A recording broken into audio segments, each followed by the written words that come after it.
పాకిస్తాన్తో మేము యుద్ధానికి సిద్ధం, అంతా రంగం సిద్ధమైపోయింది, మీరు అండమే చాలు లేపడేస్తాం అంటూ ఇండియన్ నేవీ అయితే అన్ని సిద్ధం చేసుకొని ఉంది.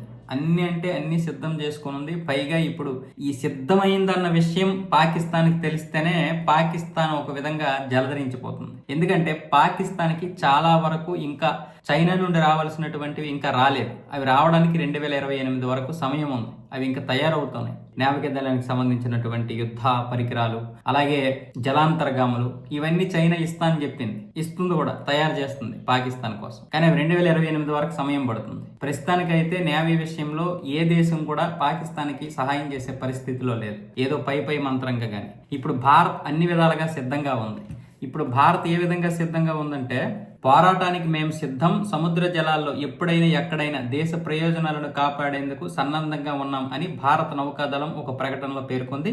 తాజా పరీక్షలకు సంబంధించి వీడియోలను కూడా విడుదల చేసింది. వీటిని ఎప్పుడు నిర్వహించారన్నది వెల్లడించలేదు. ఈ మధ్య ఐఎన్ఎస్ సూరత్ యుద్ధ నౌక నుంచి ఎంఆర్ శ్యామ్ క్షిపణిని భారత నౌకాదళం విజయవంతంగా పరీక్షించింది. అది నిన్న కూడా ఆ విషయం మనకు తెలిసింది. సో పాకిస్తాన్తో ఉన్నటువంటి ఈ యొక్క ఉద్రిక్తతల నేపథ్యంలో మన ఇండియన్ నేవీ పూర్తిగా సంసిద్ధంగా ఉన్నది. ఇప్పుడు దీని గురించి కూడా పాక్ ఒకవైపు భయాందోళనకు గురవుతుంది. ఒకవేళ యుద్ధమే కనుక వస్తే చైనా చేతులు ఎత్తేసిందంటే చైనాకి ఇంకా సమయం పడుతుంది.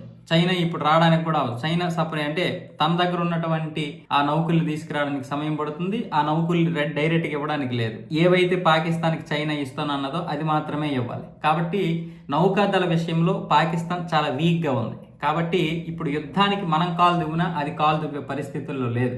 కాకపోతే ఈ సరిహద్దుల్లో మాత్రం ఇంకా కయ్యానికి కాలు దువ్వే విధంగా కాల్పులు అయితే జరుపుతూ ఉంటది. ఎందుకంటే మేము ఎక్కడ తగ్గట్లేదు అని పేరుకి.